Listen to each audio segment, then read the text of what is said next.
Good morning champions. நம்ம என்ன பார்க்குறோம் அப்படின்னா, இப்போ கேட் ஜோன் ட்ரைனிங் இன்ஸ்டியூட்டில் மோட்டர் வெஹிக்கிள் இன்ஸ்பெக்டர் கான வந்து ட்ரைனிங்கில் தான் இருக்கும். இது வந்து ப்ளேஃபுல் லேர்னிங் மெத்தடு.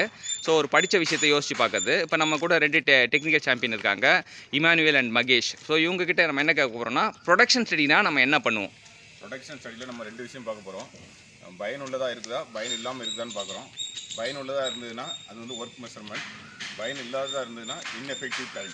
இப்போ தடையாக தள்ளி போச்சாங்கிறத பற்றி நம்ம மகேஷ் சார் சொல்லுவார். இப்போ தடைனா இன்டரப்ஷன், தள்ளி போச்சுன்னா ரெக்கார்ட் ஆஃப் டிலே.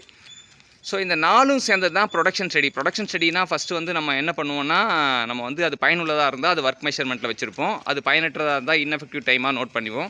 3வதாக வந்து தடையாக இருந்தால் வந்து இன்ட்ரப்ஷனில் நோட் பண்ணுவோம். தள்ளி போச்சுன்னா ரெக்கார்ட் ஆஃப் டிலே பண்ணுவோம். ஸோ இந்த 4 விஷயம் தான் ப்ரொடக்ஷன் ஸ்டடி. இந்த 4ம் பண்ணனா ப்ரொடக்ஷன் ஸ்டடி பண்ணதான் அர்த்தம். ஸோ இது வந்து ஒரு மோட்டர் வெஹிக்கிள் இன்ஸ்பெக்டர் எக்ஸாமில் கேட்கப்பட்ட கேள்வி. ஸோ அந்த கேள்வி தான் நாங்கள் பயிற்சி எடுத்துகிட்ருக்கோம். ஸோ இன்றைக்கி மோட்டர் வெஹிக்கிள் இன்ஸ்பெக்டர் ஆஸ்பிரண்ட் ட்ரைனிங்கில் இமானுவேலும் மகேஷும் நமக்கு ப்ரொடக்ஷன் ஸ்டடியில் என்னெல்லாம் பண்ணுவோம்னு கற்றுக் கொடுத்தாங்க. அவங்களுக்கு வாழ்த்துக்கள் தெரிவிப்போம். வாழ்த்துக்கள் மோட்டர் வெஹிக்கிள் இன்ஸ்பெக்டர் ஆஸ்பிரண்ட்ஸ். வாழ்த்துக்கள் சாம்பியன்ஸ்.